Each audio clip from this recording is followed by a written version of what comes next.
Too many people go around feeling wrong on the inside. They don't really like who they are. They focus on their faults, weaknesses. They're constantly critical toward themselves. That recording of everything they've done wrong is always playing in their mind. You're impatient. You blew your diet yesterday. You lost your temper. You're still struggling with that addiction. You should be ashamed of yourself. They wonder why they're not happy. It's because they have this war going on the inside. But you're not supposed to go through life feeling wrong about yourself. Quit focusing on your faults. Quit overanalyzing your weaknesses. Quit beating yourself up because you're not where you thought you would be. Here's the key. You're not a finished product. God is still working on you. The scripture says God changes us from glory to glory.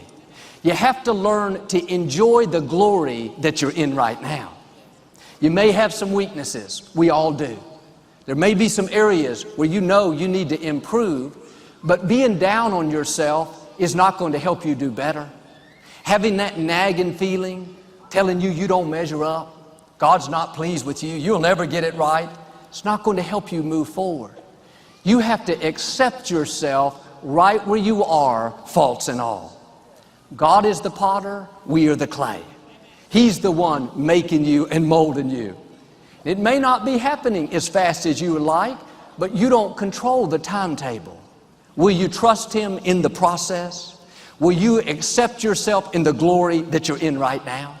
Always thinking about how you don't measure up will distract you from the good things God has in store.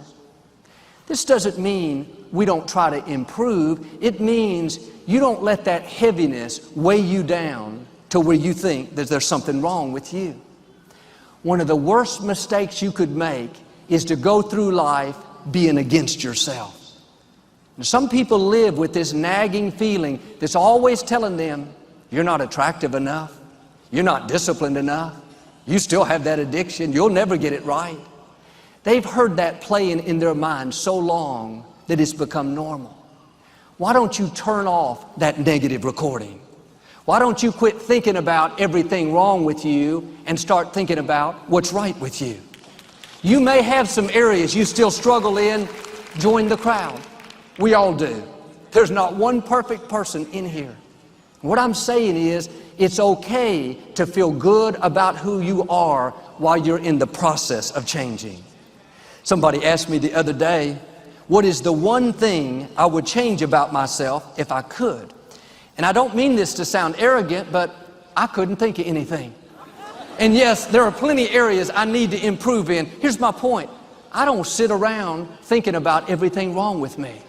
I don't have on the forefront of my mind my flaws, my weaknesses, my shortcomings. I don't go through the day reliving my failures, beating myself up for past mistakes, letting that negative recording remind me of everything that I'm not. I say this with humility. I like myself. I'm happy with who I am. I'm proud of who God made me to be. Again, I'm not bragging on me. I'm bragging on the goodness of God. I know I'm the apple of His eye. I know I'm a masterpiece. I know I'm a prized possession, fearfully and wonderfully made. And yes, I have shortcomings, but I'm on the potter's wheel. I'm a work in progress. God has His own timetable. While He's changing me, I'm going to feel good about who I am. I'm going to keep my head held high and enjoy my life, knowing that God will get me to where I'm supposed to be. Very powerful when you can say, I like who I am. I feel good about myself. I'm proud of who God made me to be.